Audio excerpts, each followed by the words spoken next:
Hello,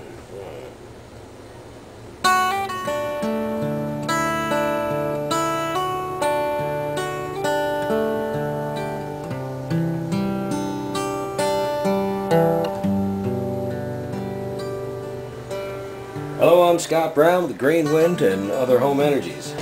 Been a little busy here lately, trying to do all sorts of things. You have to forgive my hands here. Been doing a little bit of work on cars, others, and then mine, and a few other things. This is some hardware I bought from the hardware store. It doesn't really matter the size, just look at, you got to have some length on it.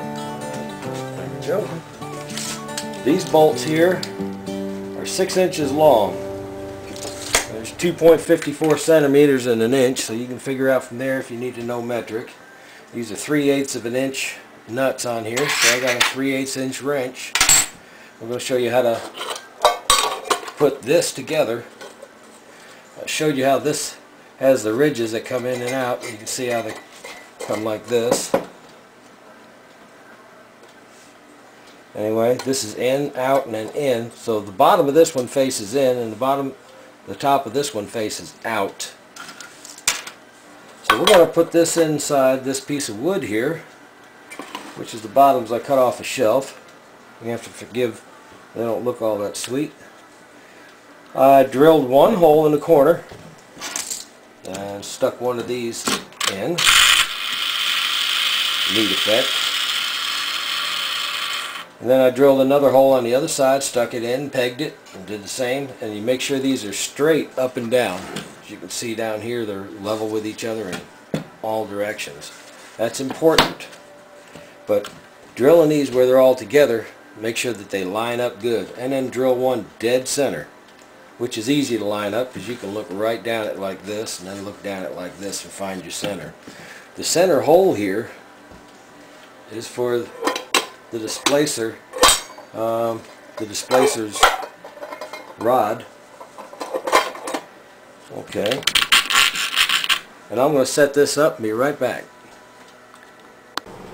Okay, what I have here is I have 4 of these bolts, 4 nuts, and washers. I got the wide washers because I don't want any dents in my wood. I don't want any inaccuracies as this goes. We're building a small press. I'm going to use some super glue. I've got a notch on here, which is readily available, so it shows how this is set up every time. So, let's go ahead and get started. I'll try to do this as fast as I can. First off, set this out of the way. 1 washer on each.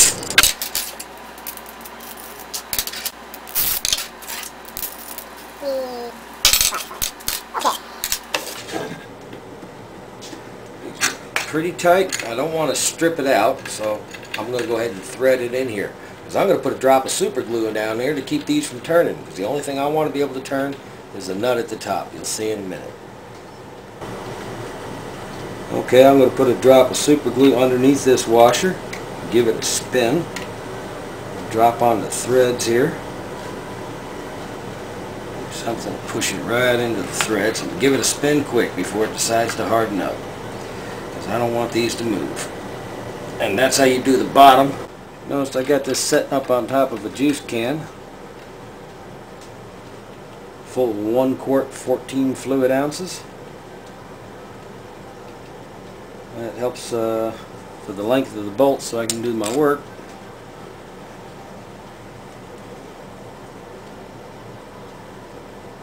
There you go, right into the threads. This is a teriyaki stick, or what do we call it, Texas toothpick. There we go, that's pretty tight. And 1 more. Notice these holes are only drilled big enough to where I could thread these in instead of push them in. I don't want to push them in because that makes the hole loose, and the super glue is not as strong that way. It takes a bit to get them down. I guess I could hook up the cordless screwdriver or the drill and push these suckers in good. I had one of my new subscribers talking to me. He said he had a science fair project and he decided to do this, and Since I had so many contracts to do and I was dragging butt, he said, please hurry. So, yes sir, I'm a hurrying. I hope you do real well. So we're going to make this the best we can do it. One more drop here. Put it on here and turn it. It's a good thing it's not going to cost him a press to get this one together.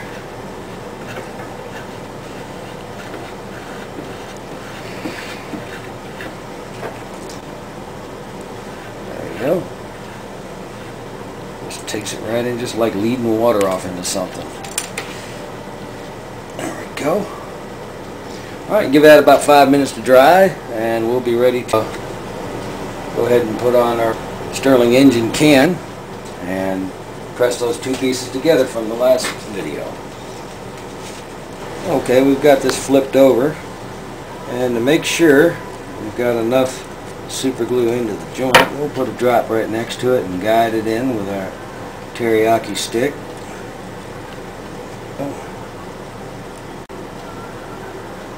Here's just something to explain. I made this a little wider. If you want to use a thinner piece of wood, something that's just a little wider than our Stirling engine, well, that's a good thing, because all this pressure on the side, sometimes you want to make your wood warp or crack. But I don't think we're going to be putting that much pressure. But I plan on doing a few larger ones. So I'm going to make just one. Yeah, those don't want to turn. That's just what I want. So we set this in the middle. I drilled my hole straight through. And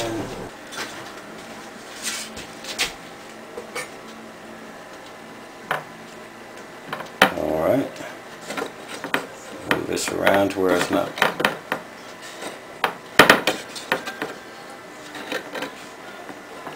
It's a lot cheaper than buying a press or having to pay somebody to press it.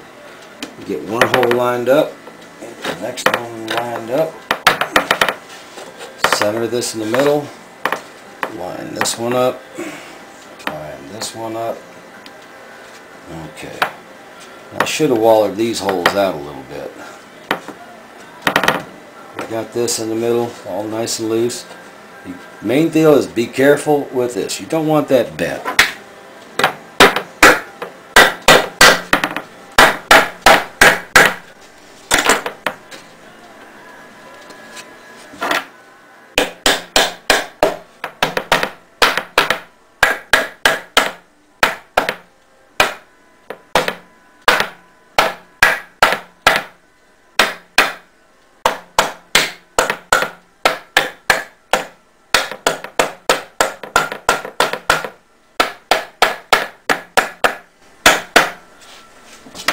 Close to the top. Now I still got a few more inches before we're there. And then we get the center.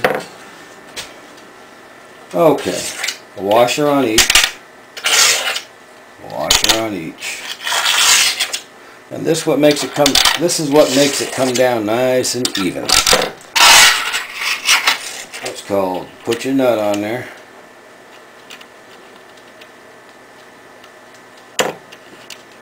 Till it's flush with the end of the shaft, or the end of the bolt.